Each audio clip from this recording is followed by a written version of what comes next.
Hello everyone! Workout 3 of the week, we're going back to circuits.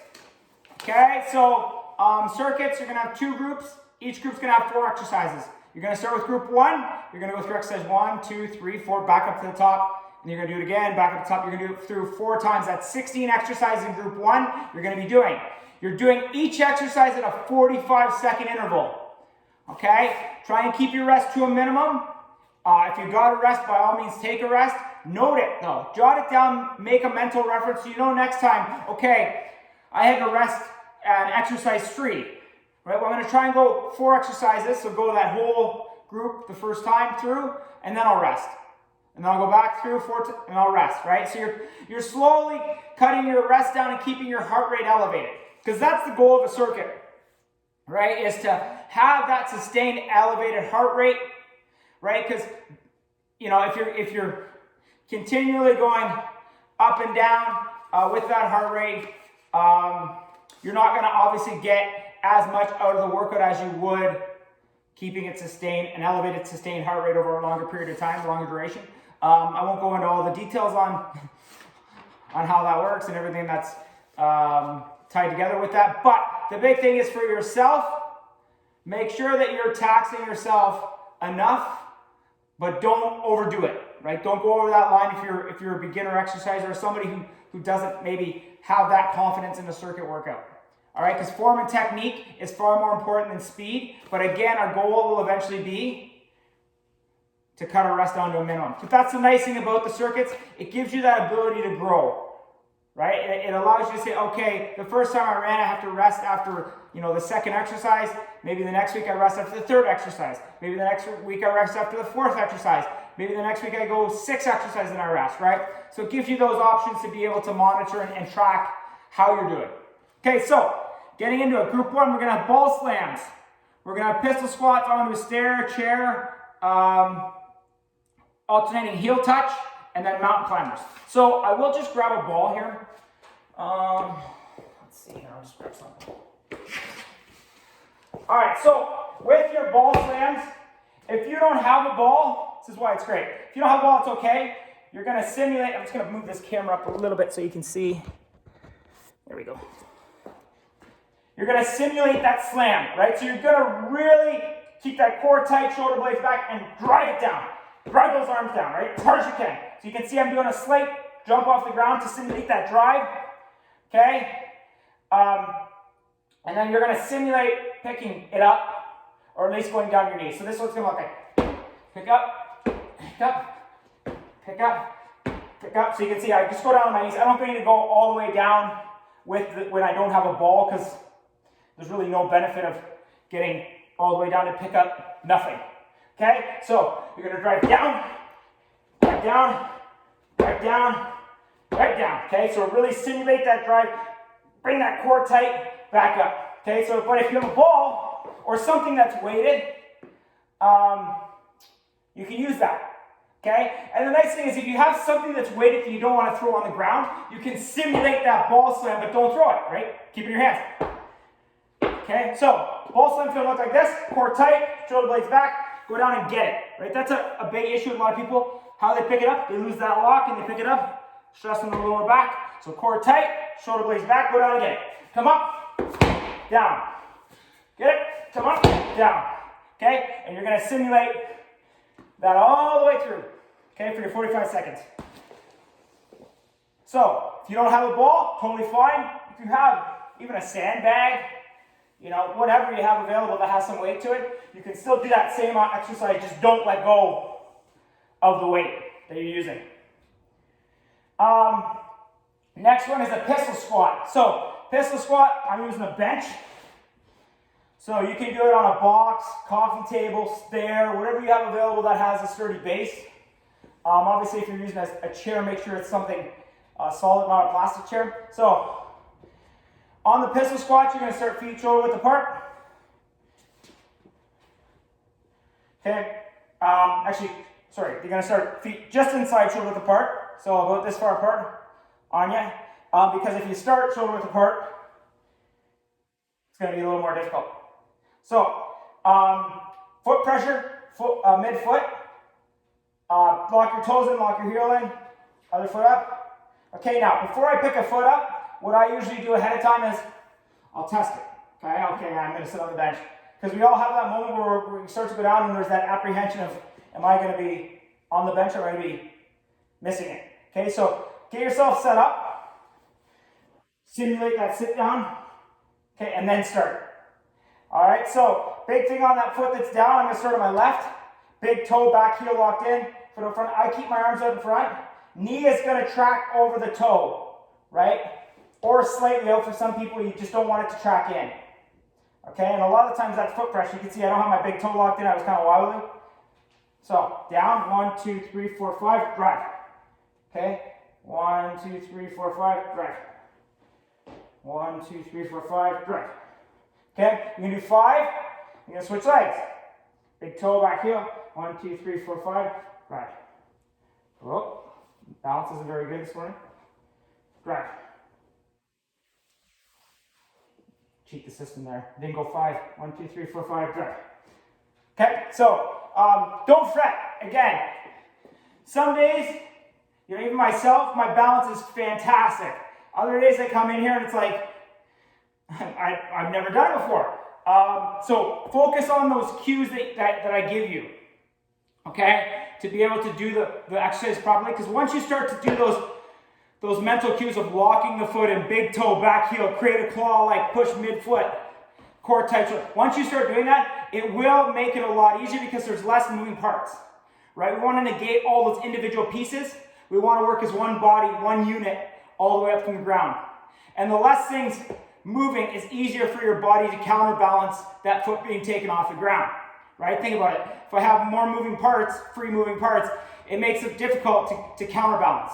Okay, now, one thing I want to point out, if you can't stand up with one foot like I did there, what you can do is, you're going to go down, get locked in here, sorry. 1, 2, 3, 4, 5. You're going to sit and stand up with both feet. 1, 2, 3, 4, 5. You're going to stand up with both feet, not like I just did. Okay, stand up with both, go back down with 1. Stand up with both, go back down with 1. Next, alternating heel touch. So you get your feet at 90 degrees, about shoulder width apart, plant them into the mat. Hands out by your side, okay? You're gonna rotate, touch the heel. Rotate, touch the heel. So my head's slightly off the ground, my core is engaged, right? You can feel that. It's engaged. Tight, touch the heel, touch the heel. Touch the heel, touch the heel. So this is it here, alternating heel touches. It's one of those exercises you think is easy. You get 10 seconds in, you realize it's not as easy. If you can't touch your heel, go as close as you can till you feel that oblique tight. Okay? You may not be able to touch the heel, that's totally fine. Mountain climbers. All right, so get in your plank position, fingers spread out wide on both hands, pushing mid-hand. Right? Get your hands underneath your shoulders, core tight, shoulder blades back, get into a good plank position, feet shoulder width apart, and then you're going to drive those knees up.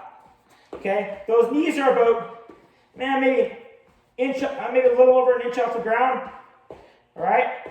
Keep that lock the whole time between your shoulder blades. Don't lose that. Okay? And this is it here. That's your mountain climbers. Obviously, if you want to tax yourself more, you're going to go quicker. Right? You're going to drive those knees through quicker than I was doing there. If you need to slow down, just slow it down a little bit. Okay? Keep yourself moving.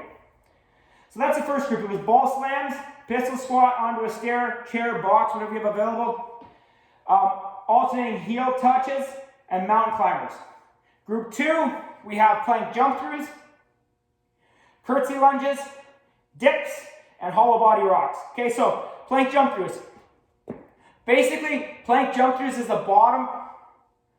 Well, I shouldn't say that. It's the portion of the burpee when you've done the push-up and you're getting back up. Except you don't really get back up the whole way. So what that means is, I personally, when I do plank jump throughs, go a little bit inside my shoulders with my hands. It allows my feet to clear on the outside and I don't have to go with a wide stance. What that means is, you see here, I go just inside my shoulders with my hands, again, spread out wide, core tight, shoulder blades back, the hands underneath the shoulders, bring the elbows in slightly. Good plank position. So I bring my feet to the outside. Okay, you can bring your hands up here if you'd like. If you want to keep them locked down because you have them in a good spot, that's okay. So you're going to do this.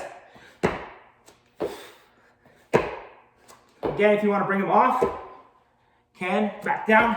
Okay, I like keeping them locked down on this exercise just for the fact that a lot of people, they'll get them in a good position and you don't want to lose that contact, because once you lose that contact, then you've got to engage some of those pieces a little bit more. And for some people, that's very difficult. So again, it's going to look like this. You get your plank, hands underneath your shoulders. You plank outside, back, outside, back. Okay, so that's your plank jump throughs. Just going back to the outside, back into a plank. If you need to rest, just rest in your plank position, right? Your full-on plank position, and then do it again, right? So that's the nice thing about this exercise. You're still going to be engaged in that plank, but we want to try and keep ourselves moving on the jump throughs. All right, next is the curtsy lunge. So, with curtsy lunge, you're going to start feet shoulder width apart. Okay, you're going to decide what foot you're going to use first. For me, it's my left. I'm left-handed. It's my dominant side. So I'm going to get big toe locked in, back heel locked in, create that claw with my feet, pushing mid-foot.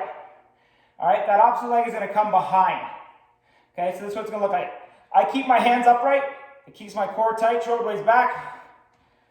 Here, you're going to alternate here.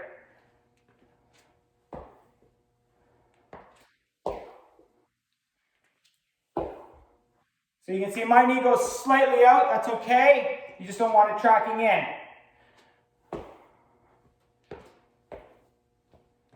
Try to keep your body upright. You saw in the last one there, because I'm trying to watch myself on the screen.